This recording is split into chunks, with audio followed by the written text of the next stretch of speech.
Solat hajat ini, jika seorang muslim hendak memenuhi hajatnya, hendaklah ia berwudu dengan sempurna serta solat 2 rakaat. Kemudian ia menyampaikan hajatnya kepada Allah Subhanahu wa taala. Ini beranjak daripada sabda Nabi sallallahu alaihi wasallam dalam hadis sahih riwayat Imam Ahmad.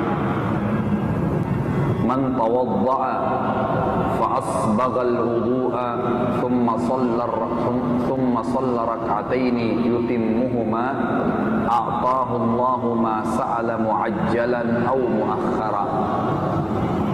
Siapapun yang berwudu lalu dia menyempurnakan wudunya, maksudnya sesuai dengan ajaran Nabi alaihi salatu wassalam, kemudian dia solat 2 rakaat dengan menyempurnakan solat itu, rukuknya, sujudnya, bacaannya, gerakannya, semuanya bagus, sempurna, niscaya Allah akan memberikan apa yang dia mohon atau dia hajatkan, baik dalam waktu dekat atau dalam waktu yang ditangguhkan. Hadis ini menjelaskan kepada kita pentingnya seorang muslim untuk kembali kepada Allah Subhanahu wa taala dalam segala hajatnya. Sebagaimana juga sabda Nabi alaihi salatu wassalam dalam hadis yang sahih riwayat Bukhari, hendaklah seseorang di antara kalian meminta dan memohon kepada Tuhannya apapun walaupun tali sendalnya yang putus, Syaitan kadang-kadang jemaah sekalian membuat kita putus asa, supaya kita tidak lagi munajat dengan Allah Subhanahu wa taala. Saya pernah katakan, kalau anda masih ingat, setiap kali anda menyampaikan hajat anda kepada Allah Subhanahu wa taala, pada saat kita baru mengatakan ya Allah, baru kita sampaikan hajat kita, maka pada saat itu Allah Subhanahu wa taala sudah menentukan penerimaannya kapan Allah kasih. Jadi begitu kita buka permintaan atau doa kita atau hajat kita kepada Allah, Allah sudah tentukan tuh kapan Allah akan kasih, langsung pada saat itu. Mungkin ada orang dikasih sehari, mungkin sebulan, mungkin setahun, mungkin pada saat itu. Saya berapa kali mengalami, misal contoh pada saat saya mau masuk ke mall atau saya mau masuk ke parkiran, lalu sebelum sampai saya mengatakan, ya Allah mudahin parkiran buat saya. Saya merasakan pada saat itu diterima langsung oleh Allah Subhanahu wa taala, karena pada saat saya masuk di Kalibata itu parkiran sangat penuh. Tiba-tiba saja subhanallah, berulang kali saya alami pada saat saya ingin membuktikan bagaimana doa itu kekuatannya kepada Allah Subhanahu wa taala, tiba-tiba di depan saya ada mobil yang keluar di tempat yang kayak mustahil ada mobil yang keluar, itu orang parkir rutin sudah. Lalu saya parkir dan berulang kali. Kadang-kadang saya katakan sebelum jalan, ya Allah mudah-mudahan parkirannya mudah dengan pintu gerbang mallnya. Dan alhamdulillah Allah mudahin. Kadang-kadang lagi macet, saya mengatakan di jalanan, ya Allah, kaum muslimin sedang menunggu dakwah yang saya akan sampaikan, mudahkan supaya saya tidak terlambat, saya bisa tiba on time. Allah mudahin. Yang tadinya macet, tidak tahu bagaimana tiba-tiba saja Allah mudahin. Gitu kan? Itu tiba-tiba saya rasakan sendiri. Ada kadang-kadang doa atau hajat yang kita sampaikan Allah belum kasih seketika, gitu kan? Butuh waktu, beberapa waktu, dan ada hikmah yang kita tidak tahu apa yang Allah inginkan dengan melambatkan itu. Sering kali terjadi seperti itu. Ada juga mungkin yang belum Allah kasih, ya belum Allah kasih karena Allah tahu mungkin buruk kalau kita dikasih, atau misalnya kalaupun Allah terlambatkan karena ada hikmahnya, lebih tepat Allah kasih pada waktu itu dan bukan sekarang. Kadang-kadang begitu Allah kasih, misalnya disembuhin penyakit atau dikasih rezeki atau dikasih apa saja, lalu kita baru sadar, oh iya ya, kalau saya dikasih dulu ya pada hari itu atau pada tahun lalu mungkin sudah habis, tapi sekarang malah saya lebih perlu. Allah Subhanahu wa taala lebih tahu. Yang penting jemaah sekalian, Anda harus sadari dan selalu camkan dalam pikiran kita hadis Nabi sallallahu alaihi wasallam yang berbunyi dalam hadis Bukhari juga, Allah tidak akan pernah bosan sampai kalian bosan, sampai kalian sendiri bosan. Allah nggak akan pernah bosan. 24 jam membuka dirinya Allah Subhanahu wa taala untuk menerima hajat apa saja, sampaikan apa saja, setiap menit, setiap detik, setiap hajat, selama yang diminta bukan hal yang haram, sampaikan kepada Allah Subhanahu wa taala dengan beragam cara lagi. Doa, ya, sholat tadi, istikharah yang minggu lalu kita bahas, kemudian sholat hajat yang sekarang kita bahas, semua itu karena Allah Subhanahu wa Ta'ala tahu hamba-hambanya punya hajat, dan masing-masing punya hajat sendiri-sendiri. Dalam hadis qudsi, Allah Subhanahu wa Ta'ala mengatakan, juga dalam hadis Bukhari Muslim, wahai hamba-hambaku, aku mengharamkan kezaliman atas diriku, maka janganlah kalian juga saling menzalimi. Wahai hamba-hambaku, kalian semuanya tidak punya makanan kecuali yang aku kasih makanan, maka mintalah kepada aku akan kasih makan kepada kalian. Wahai hamba-hambaku, kalian semua kehausan kecuali yang aku kasih minuman, maka mintalah minum kepada aku. Wahai hamba-hambaku, kalian semua telanjang, tidak akan menggunakan pakaian, tidak punya alas kaki kecuali yang aku berikan, maka mintalah kepadaku.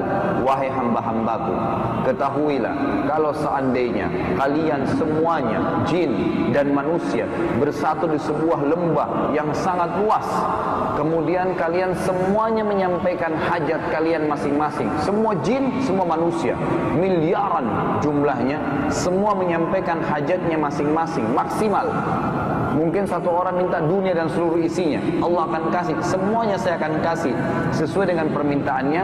Itu tidak akan mengurangi kekayaan dan kekuasaanku kecuali seperti jarum yang dimasukkan ke dalam lautan dan diangkat. Kalau jari masih ada air melengket, kalau jarum tidak ada yang melengket. Yang itu peringatan dari Allah Subhanahu wa Ta'ala. Maka jangan pernah jenuh, jangan pernah bosan. Ya, sebagaimana Ibnu Qayyim rahimahullah mengatakan, ibaratnya orang yang belum diberikan hajatnya oleh Allah, dia harus seperti anak kecil yang sedang dimarahi oleh ibunya, kemudian ibunya menyuruhnya keluar dari pintu dan ditutupkan pintu. Maka apa yang harus dia lakukan? Dia harus merengek. Dia harus merengek, meminta ibu, maafin saya, ibu begini, ibu begitu, saya tidak akan ulangi. Mohon terus kepada ibunya. Maka pada saat itu pun ibunya akan tergugah hatinya untuk membukakan pintu maaf bagi dan membukakan pintu. Dan Allah Subhanahu wa Ta'ala lebih sayang kepada kita daripada ibu kita kepada kita. Allah Subhanahu wa Ta'ala sangat sayang. Kalau Allah nggak sayang dengan kita, jemaah sekalian, maka dengan satu buah dosa saja sudah cukup Allah menghukum kita. Sudah cukup Allah menghukum. Bukankah salah seorang di antara kita kalau punya pegawai di kantor, kemudian dia mencuri sekali saja, mungkin kita tidak akan pekerjakan, kalau perlu kita penjarakan dia. Ya, itu manusia. Tapi Allah SWT tidak. Anda umur Anda 80 tahun, 70 tahun Anda mencuri, 70 tahun Anda berzina, 70 tahun Anda berbohong, 70 tahun dan 70 tahun penuh dengan dosa. Anda taubat nasuhan mungkin dalam setengah jam, 1 jam, tulus kepada Allah Subhanahu wa Ta'ala, bersih semuanya. Enggak ada lagi masalah dengan Allah Subhanahu wa Ta'ala. Allah Maha Pengasih, Allah Maha Melihat, Allah Maha Mendengar, Allah Maha Mengetahui. Jangan pernah putus asa, karena senjata yang paling kuat bagi syaitan untuk membuat seseorang tidak berhubungan dengan Allah adalah keputusasaan dan was-was. Ya, keputusasaan dan was-was. Oh, Allah belum kasih, mungkin Allah nggak mau kasih saya, berhenti berdoa. Perhatikan hadis Nabi SAW dalam hadis Bukhari, yustajabu li ahadikum ma lam ya'jal. Pasti salah seorang di antara kalian akan diberikan oleh Allah Subhanahu wa Ta'ala apa yang dia minta selama dia tidak tergesa-gesa. Sahabat penasaran berkata, wa kaifa ya'jal ya Rasulullah? Bagaimana ciri-cirinya orang yang tergesa-gesa? Kata Nabi SAW, yaqulu da'autu wa lam yustajabu li fatarakat du'a. Dia mengatakan, saya sudah minta, udah sekian bulan, udah sekian tahun, ya, saya minta terus, ya, dan belum ada jawabannya, lalu dia tinggalkan doa. Ini orang yang tergesa-gesa. Ini orang yang tergesa-gesa. Allah lebih tahu dan Allah Maha Penyayang kenapa dia belum kasih kepada kita. Mungkin saja subhanallah tinggal sehari lagi kita berdoa Allah kasih. Kenapa harus berhenti? Itulah syaitan gencar memerangi kita agar berhenti. Jangan sampai kita berdoa kena tinggal sehari kita berdoa dikasih oleh Allah Subhanahu wa Ta'ala. Maka jangan putus asa jemaah sekalian. Nah, sholat hajat ini salah satunya. Hajat apapun, dari hajat-hajat dunia, dari hajat akhirat, sholat, wudhu, lalu sholat 2 rakaat.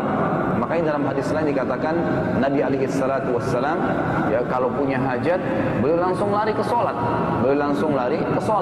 kembalikan kepada Allah Subhanahu wa Ta'ala, dan coba belajar nikmatin sholat itu, nikmatin gerakannya. Allahu Akbar, tenang, baru baca doa iftitahnya, tenang, wajjahtu wajhiya lilladzi fataras. Coba sholat 2 rakaat saja tapi dengan tumanina seperti ini. Setelah selesai iftitah baru masuk alhamdulillahi rabbil alamin. Tenang, nafas dulu, ar-rahmanir rahim, ruku, subhana rabbiyal azim, sami Allahu liman hamidah. Tenang, rabbana walakal hamd, sampai salam. Coba indahkan sholat itu, kemudian anda sampaikan hajat setelah itu. InsyaAllah Allah SWT akan kabulkan doa kita. Kan gitu. Banyak orang di antara kita mau minta segala macam kepada Allah, tapi dia sendiri tidak melakukan hal yang terbaik. Dinukil kepada kita para sahabat dan para tabi'in, ulama salaf dulu rahimahumullah, dan dari Allah anhum ajma'in, dari para sahabat itu, mereka kalau sholat jemaah sekalian menyampaikan hajatnya kepada Allah, sampai-sampai ada seseorang di antara mereka digigit kumbang, lebah dahinya berdarah, dia tidak bergerak. Tidak bergerak gitu. Kita mungkin cuma digigit nyamuk sudah setengah mati bergeraknya, kan gitu. Ini tidak bergerak sama sekali. Ada seseorang di antara sahabat dulu itu lagi menjaga perbatasan perang antara kaum muslimin dengan orang-orang kafir. Beliau sholat tahajud, kemudian beliau baca setelah Al-Fatihah surah Al-Kahfi, lalu dipanah oleh musuh, kena jantungnya sebelah kiri dadanya. Dia tidak bergerak, tetap baca surah Al-Kahfi. 1 anak panah, 2 anak panah, 3 anak panah, sampai 9 anak panah melengket di dadanya sebelah kiri.